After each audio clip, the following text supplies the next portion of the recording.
Have you ever quietly asked yourself, is Allah pleased with me? Not people, not society, not the world watching you online. Just Allah, the one who knows your storms, the one who hears your silence, the one who sees your late night scrolling and your early morning pain. What if I told you that pleasing Him isn't far from you? That it begins with small hidden things, so powerful, they shake the heavens with light. Let's begin, before it's too late. One, smile, the sunnah forgotten. A simple smile might not seem like much, but in the eyes of Allah, it could be your bridge to Jannah. The Prophet Muhammad smiled constantly, to his companions, to children, to strangers, even in hardship. And that smile, it wasn't just a habit, it was worship. Even your smile to your brother is charity. You don't need a bank account to give. You don't need fame. You don't need to be known. You just need sincerity. A heart that wants to give, even through the smallest gesture. When was the last time you smiled only for Allah, not to impress, not to fit in, but simply to spread light for His sake? Because maybe that smile was the only warmth someone received today. Maybe it was the answer to someone's silent dua. Ya Allah, I just need to feel seen. And when you smile for the sake of Allah, you plant seeds of hope. You reflect the mercy of Islam, and you revive a sunnah that heals quietly. What you send out in kindness returns wrapped in divine mercy. Ya Allah, make my smile a light. Make it a reason someone stays hopeful today. Count it as sadaqah. I forgot I even gave. Sometimes the smallest sunnah has the biggest reward. So don't underestimate it. Smile for His sake and let your face be a silent dawah. 2. Forgive, the power that lifts you. You were wronged. You were betrayed. You were hurt by the very person you trusted most. And deep down, you wanted justice, a sign, an apology, a wound repaid. But instead, you chose mercy. None. That is greatness. That is not weakness. That is strength wrapped in sabra. It's pain channeled through divine maturity.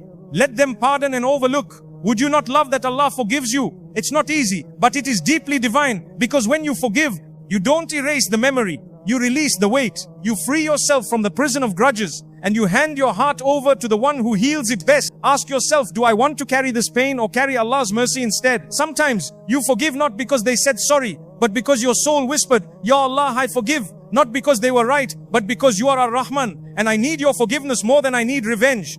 And in that quiet moment, when no one sees the storm inside you, when no one knows the struggle to swallow your anger, the heavens witness something powerful, a believer rising above their pain. Because when you forgive others, you're not saying they deserve it. You're saying you deserve peace. You're saying you trust Allah with the outcome. You're saying, Ya Rabb, I choose your mercy over my ego. And there's no door more precious than the door of His monument, forgiveness. So forgive, let go, and rise. Not because they were worthy, but because Allah is worthy of your best. That is the power that lifts you. 3. Tahajjud, the meeting He waits for. It's 3 a.m. The world is asleep, but you rise quietly. No cameras, no applause, no one watching. Just your heartbeat and the floor beneath your forehead. They forsake their beds to invoke their Lord in fear and hope. Quran 32:16.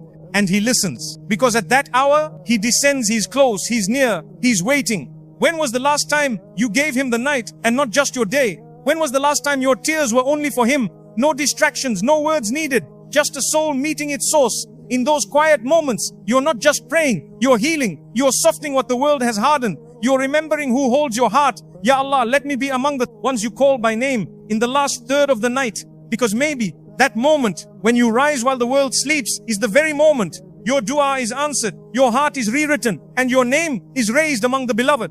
Tahajjud is not just a prayer, it's an invitation. So rise and respond before dawn closes its doors. For salah on time, prove you mean it. Don't just pray, pray on time. Because when you delay your prayer, you're delaying your connection to the one who never delays your blessings. Indeed, prayer has been decreed upon the believers, a decree of specified times. Quran 403:103. Before your texts, before your distractions. Because those who honor His time are honored in His book. Ya Allah, let every salah pull me closer to you. Not out of habit, but out of love.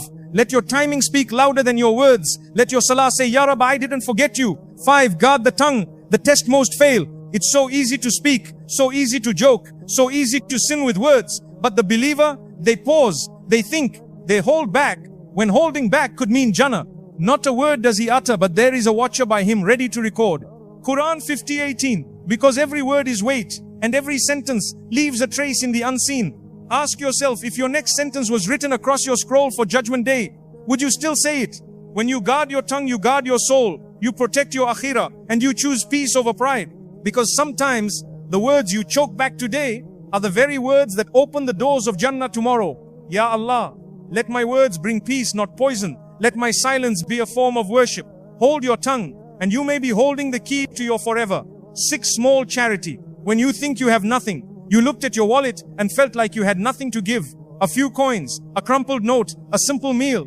Will this even matter? But in the eyes of Allah, that small act is seen as huge. The Prophet ﷺ said, save yourself from hell, even if by giving half a date. Half a date. That's all it takes to be saved. Not a mansion, not millions. Just something given sincerely. Because Allah doesn't look at the size of what you gave. He looks at the size of your heart when you gave it. You gave $1. You shared a warm plate of food. You supported someone quietly, secretly, without applause. And Allah multiplied it into mountains of reward, into mercy you never even imagined, into blessings that protected you without you ever knowing. Ya Allah, accept my giving, even if it's tiny, even if no one saw it. You are the one who multiplies without measure. You see, it's not about quantity, it's about intention. A drop in this world becomes an ocean in the next. So next time you feel like you have nothing,